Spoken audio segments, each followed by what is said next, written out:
আপনি কি কখনো খেয়াল করেছেন কেন কিছু মানুষ একই ভুল বারবার করে? কেন কেউ বারবার টক্সিক রিলেশনশিপে জড়িয়ে পড়ে? কেন কেউ সুযোগ পেয়েও শেষ মুহূর্তে পিছিয়ে যায়? কেন কেউ সফলতার এত কাছে গিয়েও নিজেই নিজের ক্ষতি করে ফেলে? সমস্যা কি ইচ্ছাশক্তির অভাব, নাকি মোটিভেশনের, নাকি এর পেছনেও রয়েছে আরো গভীর কিছু? দ্য মাউন্টেন ইজ ইউ এমন এক সত্য তুলে ধরে যা শুনতে অস্বস্তিকর, কিন্তু উপেক্ষা করা অসম্ভব। অনেক সময় আমরা আমাদের জীবনের সবচেয়ে বড় অবস্ট্রাকেলের বিরুদ্ধে লড়ছি না, আসলে আমরাই সেই অবস্ট্রাকেল। আর যতদিন না আমরা নিজের ভেতরের সেই পাহাড়কে বুঝতে শিখি, ততদিন বাইরের কোনো রাস্তা আমাদের মুক্ত করতে পারবে না। স্বাগতম মাইন্ড সামারি বাই স্বর্ণালীতে। মানুষের জীবনে এমন কিছু মুহূর্ত আসে যখন সে আর বাইরের পৃথিবীকে দোষ দিতে পারে না। সে বুঝতে শুরু করে সমস্যাটা হয়তো শুধু পরিস্থিতিতে নেই, হয়তো সমস্যা শুধু টাকার অভাবে না, সুযোগের অভাবে না, কিংবা অন্য মানুষের আচরণেও না। কারণ এই একই পরিস্থিতি থেকে কেউ আবার উঠে দাঁড়ায়, আবার কেউ বছরের পর বছর একই জায়গায় আটকে থেকে যায়। একই ঝড় একজন মানুষকে শক্তিশালী করে তোলে, আর অন্যজনকে পুরোপুরি ভেঙে দেয়। তখন প্রশ্নটা আর বাইরের পৃথিবীকে নিয়ে থাকে না, প্রশ্নটা হয়ে দাঁড়ায় আমার ভেতরে এমন কি আছে যা আমাকে বারবার একই জায়গায় ফিরিয়ে নিয়ে আসে। আমরা প্রায়ই ভাবি আমাদের সবচেয়ে বড় যুদ্ধটা বাইরের বাধার বিরুদ্ধে, কিন্তু যদি সত্যিটা আরো অস্বস্তিকর হয়, যদি আমাদের জীবনের সবচেয়ে বড় বাধা কোনো মানুষ না হয়, কোনো পরিস্থিতি না হয়, বরং আমাদের নিজের অচেতন ভয়, পুরানো ক্ষত, সীমাবদ্ধ বিশ্বাস এবং সেলফ স্যাবোটাজিং প্যাটার্নগুলো হয়, যদি আমরা যে জীবন চাই আর যে জীবন বাঁচছি, এই দুয়ের মাঝখানে দাঁড়িয়ে থাকা পাহাড়টা আসলে আমাদের নিজেরই তৈরি হয়। এই কারণেই দ্য মাউন্টেন ইজ ইউ বইটি অন্যরকম। এটি মোটিভেশনের বই না, এটি শুধু পজিটিভ থিঙ্কিংয়েরও বই না, বরং এটি মানুষের ভেতরের সেই অদৃশ্য সংগ্রামকে বোঝার বই, যেটা বাইরে থেকে দেখা যায় না, কিন্তু প্রতিদিন আমাদের সিদ্ধান্ত, সম্পর্ক, অভ্যাস এবং ভবিষ্যৎকে প্রভাবিত করে তোলে। লেখিকা ব্রিয়ানা ওয়েস্ট এই বইয়ে এমন একটি ধারণা তুলে ধরেছেন যা একই সঙ্গে কঠিন এবং মুক্তিদায়ক। তিনি বলেন, জীবনের সবচেয়ে বড় পাহাড়কে জয় করার অর্থ পাহাড়টাকে ধ্বংস করা নয়, বরং এমন একজন মানুষে পরিণত হওয়া যে সেই পাহাড়ের ওপারের যাওয়ার জন্য যথেষ্ট শক্তিশালী, সচেতন এবং প্রস্তুত। আজকের এই আলোচনায় আমরা শুধু সেলফ ইমপ্রুভমেন্ট নিয়ে কথা বলবো না, আমরা কথা বলবো সেলফ স্যাবোটাজ নিয়ে। আমরা বুঝতে চেষ্টা করব কেন মানুষ নিজের ভালো চাইলেও নিজের ক্ষতি করে, কেন পরিবর্তন চাইতেও পরিবর্তনকে ভয় পায়, কেন পুরনো কষ্টকে ছেড়ে দেওয়া এত কঠিন হয়, এবং কিভাবে একজন মানুষ তার ভেতরের অরাজকতাকে শক্তিতে, ভয়কে প্রজ্ঞায় এবং সংগ্রামকে রূপান্তরে পরিণত করতে পারে।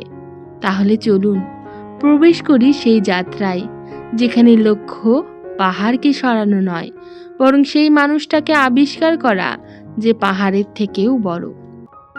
পার্ট 1, নিজের ভেতরের পাহাড়কে চেনা।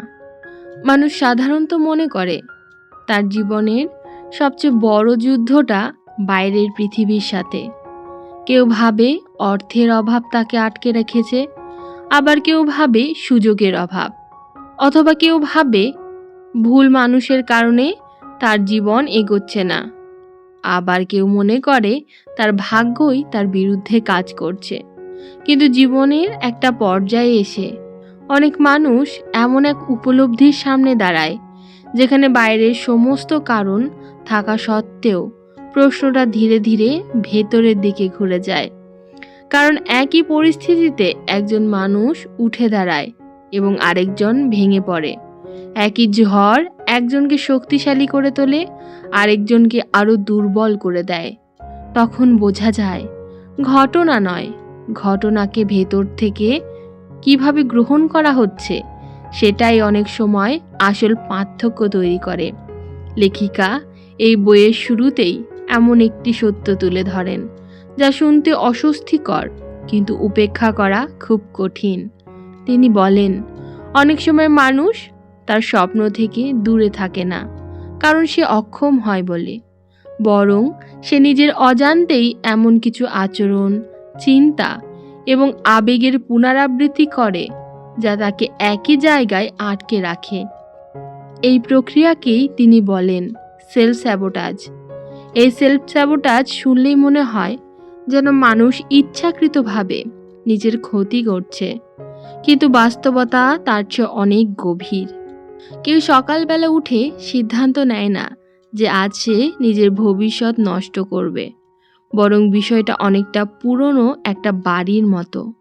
বাড়ির মালিক জানেই না যে দেওয়ালের ভেতরে ধীরে ধীরে ফাটল তৈরি হচ্ছে। বাইরে থেকে সব ঠিকঠাক দেখালেও ভেতরে সেই অদৃশ্য ক্ষয় একসময় পুরো কাঠামোকে দুর্বল করে দেয়। মানুষের মনেও এমন অনেক অদৃশ্য ফাটল থাকে।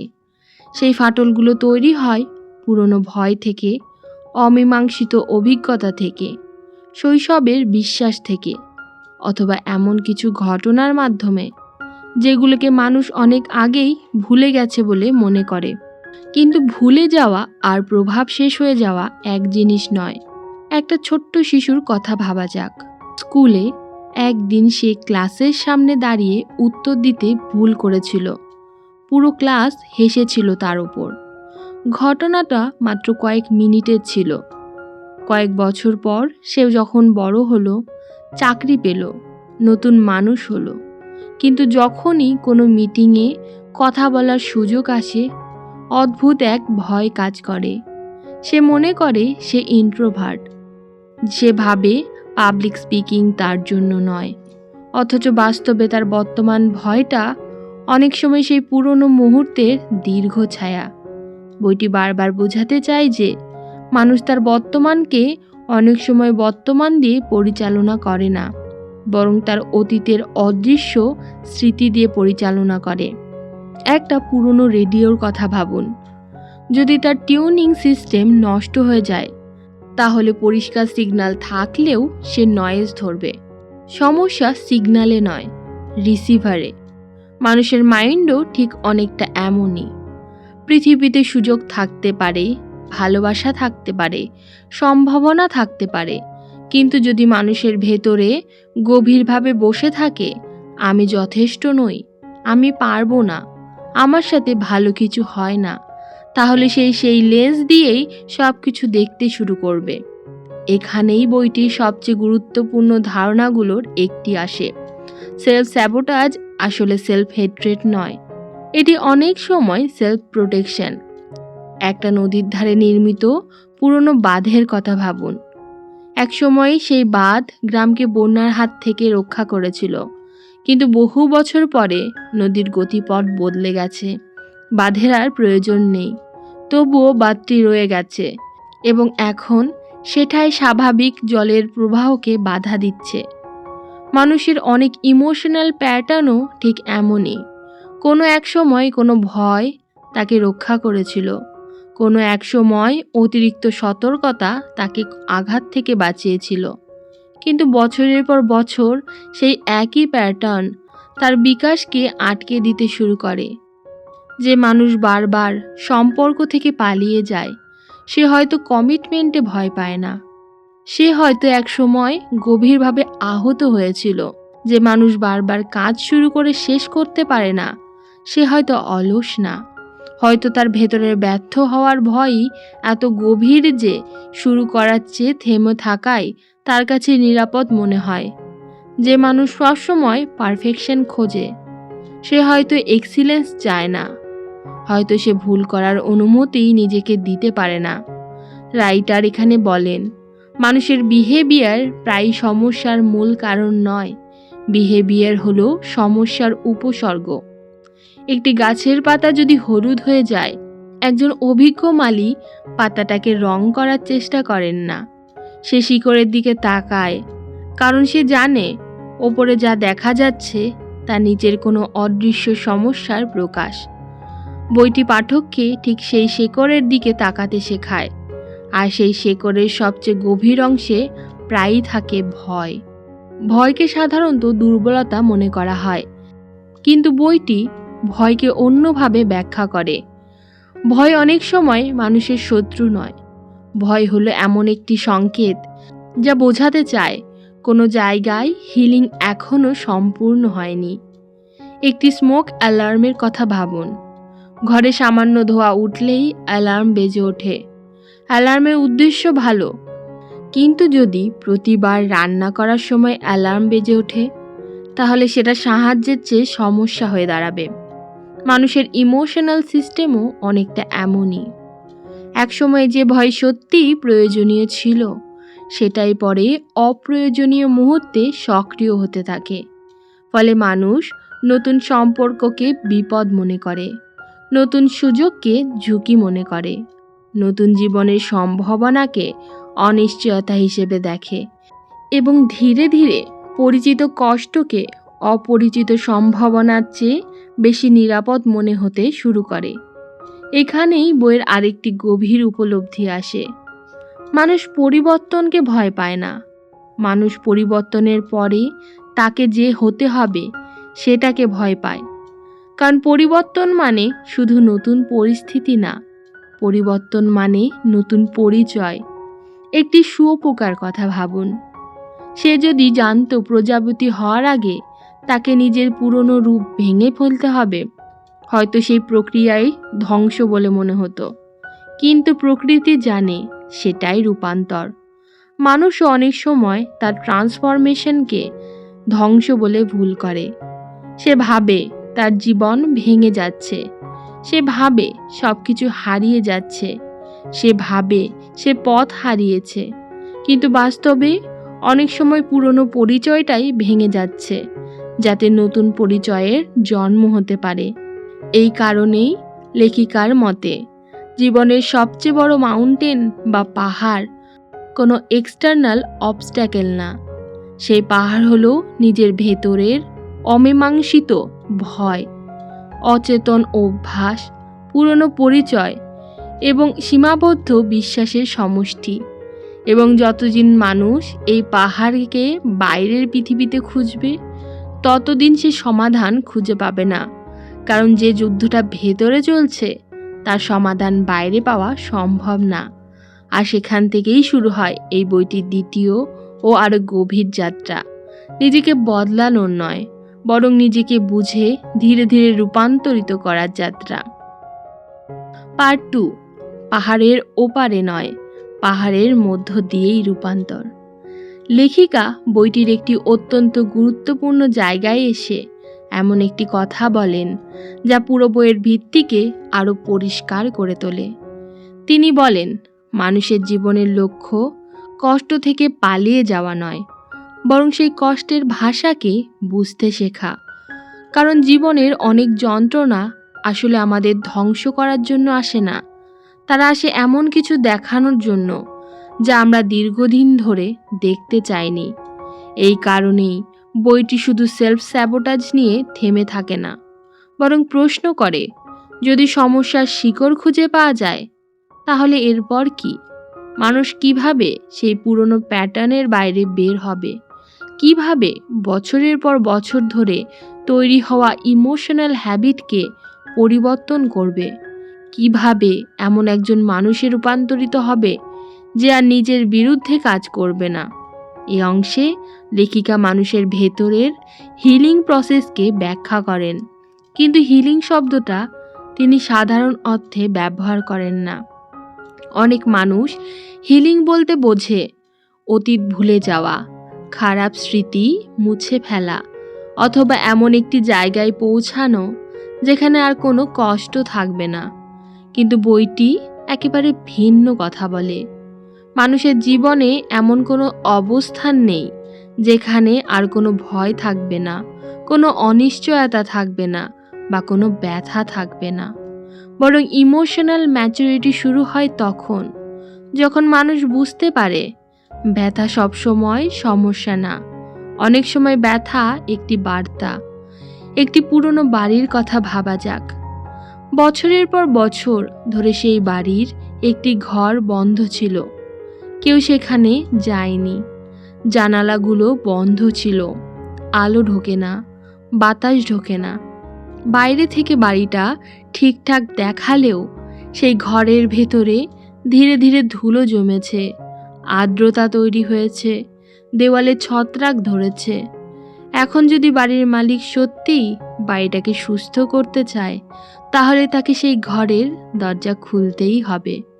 দরজা খোলার মুহূর্তে ধুলো দেখা যাবে, দুর্গন্ধ বের হবে, অস্বস্তি লাগবে, কিন্তু সেই অস্বস্তি আসলে ক্ষতির লক্ষণ না, সেটাই সুস্থ হওয়ার শুরু বা সূত্রপাত। রাইটারের মতে মানুষের ইমোশনাল হিলিংও ঠিক এমনই।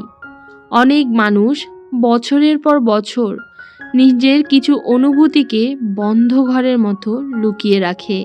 তারা কষ্টের কথা ভাবে না, তারা ভয়ের কথা ভাবে না, পুরনো আঘাতের কথা মনে করতে চায় না।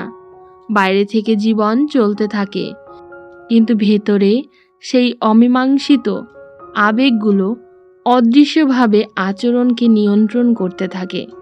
ফলে মানুষ বুঝতেই পারে না কেন সে বারবার একই ধরনের মানুষকে জীবনে টেনে আনে, কেন একই ভুল করে, কেন একই জায়গায় আটকে যায়। বইটি বলে হিলিং শুরু হয় তখন যখন মানুষ সাহস করে সেই বন্ধ দরজাগুলো খুলতে শুরু করে। এখানেই বইয়ের একটি গুরুত্বপূর্ণ ধারণা আসে, ইয়োর ট্রিগার্স আর ইয়োর টিচার্স।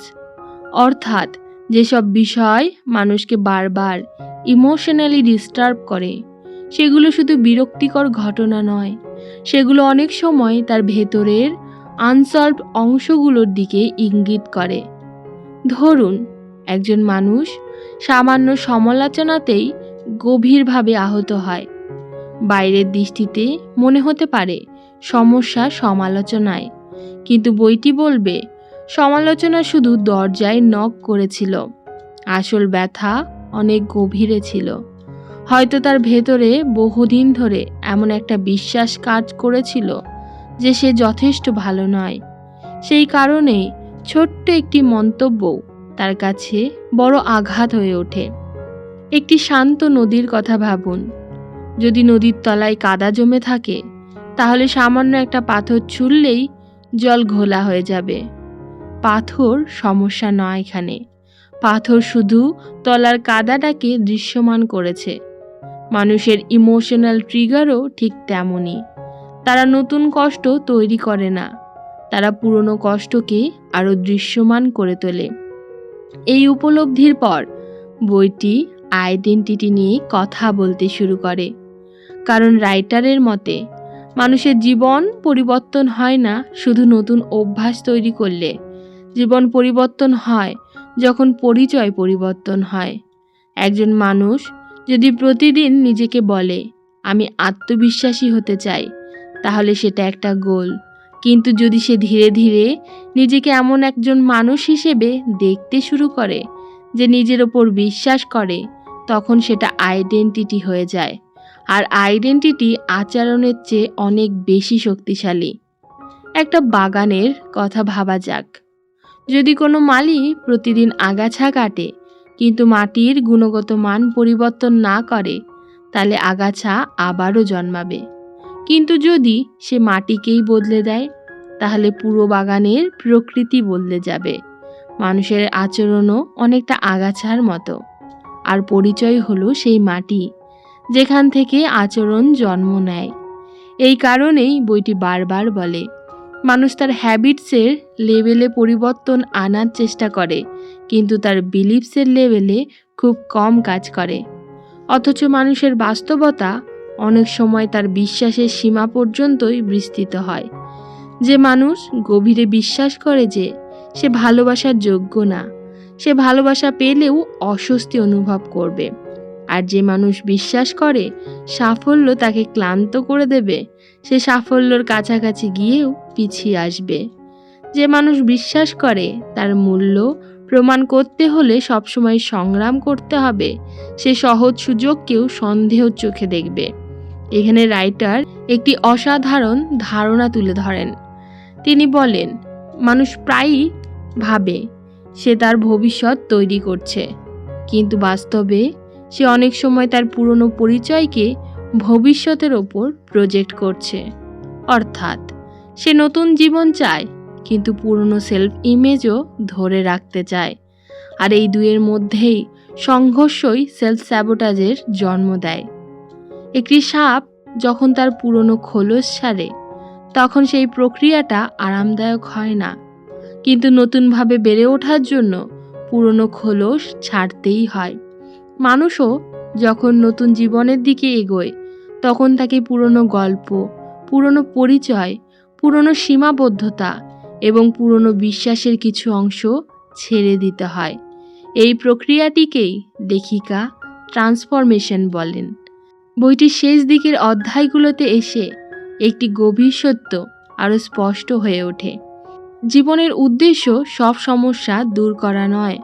জীবনের উদ্দেশ্য এমন এক মানুষে পরিণত হওয়া যে সমস্যার মুখোমুখি হয়েও নিজের কেন্দ্রবিন্দু হারায় না। কারণ সেলফ কন্ট্রোল মানে অনুভূতিহীন হয়ে যাওয়া নয়। সেলফ নিয়ন্ত্রণ মানে অনুভূতির দাস না হয়ে তার সচেতন পর্যবেক্ষক হয়ে ওঠা। একটা পাহাড় আরোহীর কথা ভাবুন। পাহাড়ে ওঠার সময় ঝড় আসবে, ক্লান্তি আসবে, পথ হারানোর মুহূর্তও আসবে, কিন্তু একজন দক্ষ আরোহী ঝড় থামার অপেক্ষা করে না। সে এমন দক্ষতা তৈরি করে যা তাকে ঝড়ের মধ্যে দিয়েও এগিয়ে যেতে সাহায্য করে। রাইটারের মতে ইমোশনাল মাস্টারিও ঠিক এমনই। জীবনের অনিশ্চয়তা কখনো শেষ হবে না, কিন্তু মানুষ এমন এক অভ্যন্তরীণ স্থিতি তৈরি করতে পারে যা তাকে অনিশ্চয়তার মাঝেও শান্ত থাকতে শেখায়। এবং এখানেই দ্য মাউন্টেন ইজ ইউ বইটির সবচেয়ে শক্তিশালী বার্তা লুকিয়ে রয়েছে। পাহাড় কখনোই জীবনের ভুল অংশ ছিল না। পাহাড় ছিল সেই জায়গা যেখানে মানুষ নিজের সীমাবদ্ধতার মুখোমুখি হয়। পাহাড় ছিল সেই আয়না যেখানে তার ভয়, তার ক্ষত, তার অচেতন বিশ্বাস আর অপ্রকাশিত শক্তি একসাথে দৃশ্যমান হয়। আর যখন একজন মানুষ সেই পাহাড়কে শত্রু হিসেবে দেখা বন্ধ করে শিক্ষক হিসেবে দেখতে শুরু করে, তখন তার জীবনের সবচেয়ে বড় পরিবর্তন শুরু হয়। কারণ শেষ পর্যন্ত জীবনের সবচেয়ে বড় বিজয় কোনো লক্ষ্য অর্জন করা নয়, কোনো শিখরে পৌঁছানোও নয়, কিংবা অন্যের কাছে সফল প্রমাণ হওয়াও নয়। সবচেয়ে বড় বিজয় হলো এমন একজন মানুষে পরিণত হওয়া যে আর নিজের বিরুদ্ধে কাজ করে না, যে নিজের ক্ষতকে পরিচয় বানায় না, যে নিজের ভয়কে ভবিষ্যতের চালক হতে দেয় না, এবং যে অবশেষে নিজের ভেতরের পাহাড়কে জয় না করে তাকে অতিক্রম করতে শেখে। এটাই দ্য মাউন্টেন ইজ ইউ বইয়ের হৃদয়স্পর্শী শিক্ষা। জীবনের সবচেয়ে বড় বাধা অনেক সময় বাইরের পৃথিবীতে থাকে না, তা লুকিয়ে থাকে আমাদের নিজেদের ভয়, অচেতন অভ্যাস, পুরনো ক্ষত এবং সীমাবদ্ধ বিশ্বাসের মধ্যে। আর সত্যিকারের পরিবর্তন শুরু হয় তখন যখন আমরা পৃথিবীকে বদলানোর আগে নিজের ভেতরের পাহাড়টাকে চিনতে শিখি। কারণ জীবনের সবচেয়ে বড় বিজয় কোনো শিখরে পৌঁছানো নয়। জীবনের সবচেয়ে বড় বিজয় হলো এমন এক মানুষে পরিণত হওয়া যে নিজের ভেতরের পাহাড় অতিক্রম করতে পারে। এবার এক মুহূর্তের জন্য একটু থামুন। আজকের পুরো আলোচনার পরে নিজেকে শুধু একটি প্রশ্ন করুন, আপনার জীবনের সবচেয়ে বড় পাহাড়টা কি? ভয়, অতিরিক্ত চিন্তা, নিজেকে ছোট মনে করা, নাকি এমন কোনো পুরনো গল্প যা এখনও আপনার ভবিষ্যৎকে নিয়ন্ত্রণ করছে? কমেন্টে শুধু একটি শব্দ লিখুন, আমি উঠতে শুরু করেছি। কারণ পাহাড় জয় হয় এক লাফে নয়, এক একটি সচেতন পদক্ষেপে। আজকের আলোচনার শেষ এখানেই। মনে রাখবেন, জীবনের সব যুদ্ধ বাইরের পৃথিবীর বিরুদ্ধে নয়, কিছু যুদ্ধ আমাদের নিজের ভেতরেও চলে, আর সেই যুদ্ধের সবচেয়ে বড় বিজয় লুকিয়ে থাকে আমাদের মধ্যেই। আমি স্বর্ণালী, আপনি দেখছেন মাইন্ড সামারি বাই স্বর্ণালী। এমন আরও গভীর, শান্ত এবং জীবন উন্নয়নমূলক বইয়ের সারাংশ পেতে ভিডিওটি লাইক করুন, শেয়ার করুন এবং চ্যানেলটি সাবস্ক্রাইব করে রাখুন। আবারও দেখা হবে প্রোডাক্টিভিটির নতুন কোনো একটি অধ্যায়ে।